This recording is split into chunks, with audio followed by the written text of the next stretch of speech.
Esta conferencia va a tratar de explicar o de responder a una pregunta que en algún momento todos hemos llegado a hacernos. Una pregunta que es así, ya en una profundidad de cada uno, ¿no? Que es, ¿cómo he llegado yo hasta aquí en mi vida?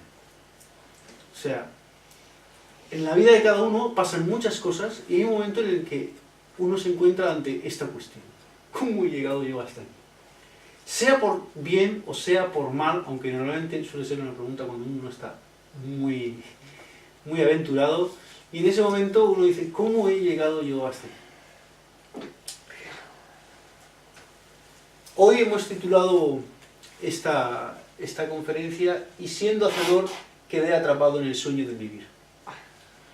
Porque vamos a hablar del hacedor, vamos a hablar de cómo nos hemos quedado aquí como aparentemente atrapados, encerrados. Y para eso tenemos que hablar ya no de la conciencia, sino de su apariencia en este mundo de Maya, que es digamos, nosotros mismos, como normalmente nos encontramos a nosotros mismos. O sea, cada uno de nosotros, en su forma personal, tiene una apariencia tanto psicológica, un entendimiento psicológico, y también tiene una forma de expresarse y de interrelacionarse con las personas. Entonces, esta que nosotros aparentamos ser, aunque empezamos a intuir que no somos eso, pero esto que aparentamos ser, es de lo que vamos a hablar hoy.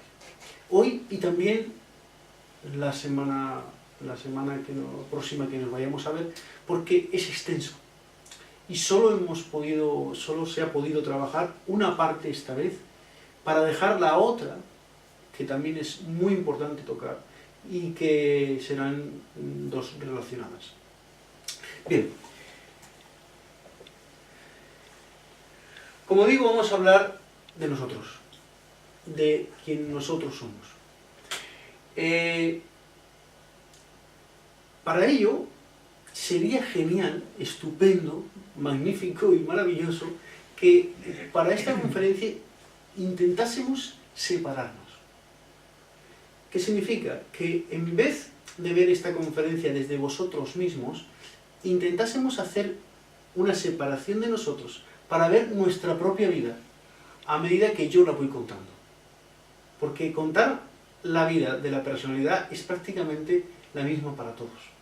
Pero a medida que yo pueda ir contando esta conferencia, ir nombrando lo que va pasando, sería bueno que cada uno no se viese de otra forma que a sí mismo en su vida. Cómo han ido aconteciendo las cosas, cómo han ido pasando, pero no unido a él, como normalmente estamos, sino separado. Como si fuésemos una película de nosotros mismos. Alguien nos ha expuesto nuestra película y nosotros estamos mirando aquello con sorpresa. Pues si intentamos esto, vamos a darnos cuenta de muchas más cosas que no si nos metemos dentro de nosotros mismos. Porque cuando uno se mete dentro de sí mismo, es muy fácil empezar con el juicio y con un montón de cosas más que llevamos dentro. Y esto es lo que casi mejor evitar. Y vais a dar cuenta por qué. Bien, una cosa que puede ser que no conozcáis de primera mano, pero sí que es muy importante y se nombra muchísimo cuando te profundizas más en los temas de la conciencia, es que, por decirlo de alguna forma, así como las personas se tatúan algo en el cuerpo a lo que son afines, y digamos que nuestra conciencia viene con algo integrado a la vida. Cada una de nuestras conciencias viene con esto integrado en la vida. Es como un tatuaje, algo que ya tiene y que se va a expresar durante toda la existencia. Nosotros lo vamos a conocer como la sed existencial. Pero sed existencial es para que nosotros lo entendamos dentro de un marco más cristiano, por decirlo de alguna forma. Pero en el hinduismo se llamó Trishna, que se llamaba la sed ciega, una sed que tienes que ir a tomar porque te lleva. En el budismo se llamó Tanha, pero es muy curioso porque Buda, su gran enseñanza fue las 4 nobles verdades, y la primera de ellas dice algo así como que todo es sufrimiento, aunque en realidad dice todo es dukkha, y dukkha es más bien como todo es desaliento, no sufrimiento. Hay una diferencia importante, ¿no? Pero por el momento no nos vamos a meter ahí. Entonces, claro, cuando se profundizan las enseñanzas del budismo y se cuestiona ¿por qué? ¿Por qué Buda? ¿Cuál es la causa por la que Buda dice que todo es dukkha o sufrimiento? Ahí él responde, la causa del sufrimiento es tanna. Y tanna es esa sed espiritual. Esa sed que tiene que llevar a buscar las fuentes que te den de beber. Fijaros que no estoy hablando en ningún momento de un yo, no estoy hablando en ningún momento de la mente, estoy hablando de la misma conciencia. Venimos con esa sed. Todos. Es algo con lo que ya nacemos. Y de hecho, no nos vamos a separar de esa sed existencial nunca. Y vamos a estar buscando constantemente hasta que esa sed se colme.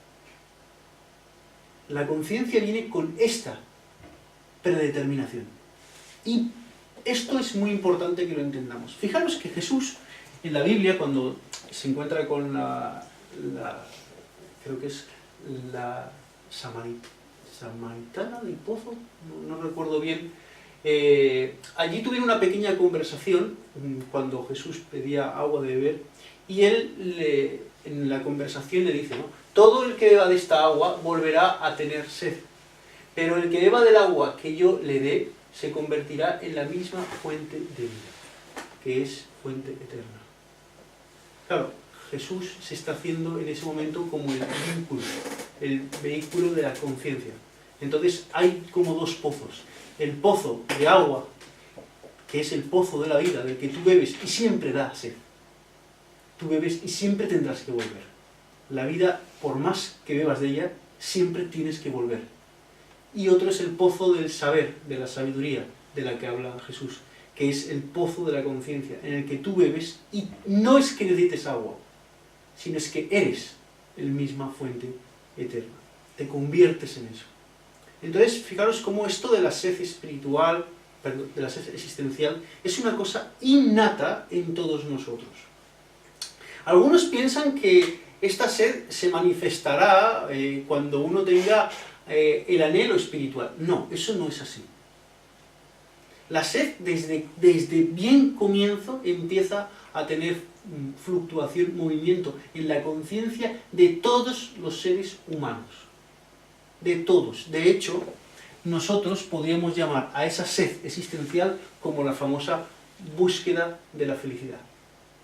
Y si algo tenemos en común todos los seres humanos, es que todos queremos ser felices.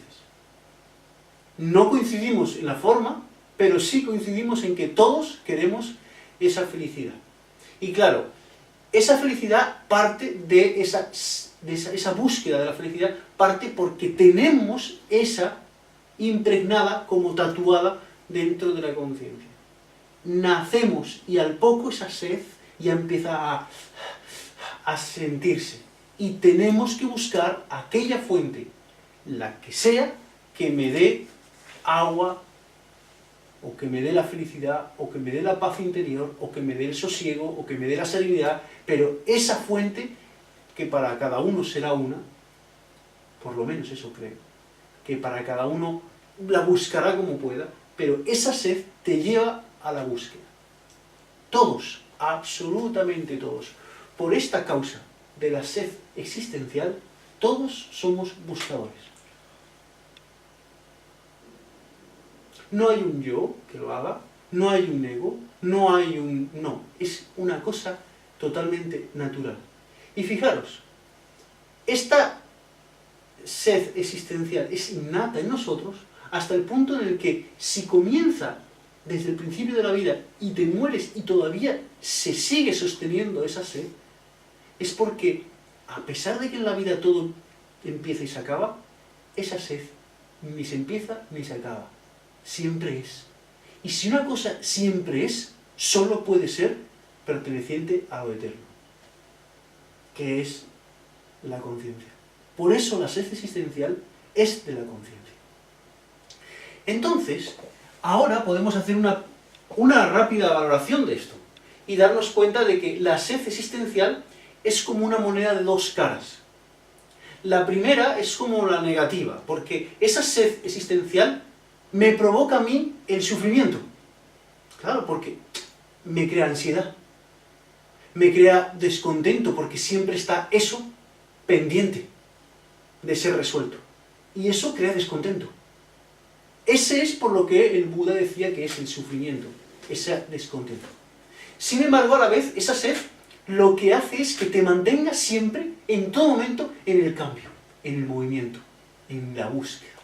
Entonces tienen esas dos contrapartes. Una te mantiene dentro de ese descontento o ansiedad por buscar aquello y no cesa. Y otra es que por lo menos esa ansiedad siempre te tiene en movimiento. Y esto es bueno porque si no nos estancaríamos. Si no estaríamos muchas veces absolutamente parados. Pero esta sed te hace que tú no te puedas parar.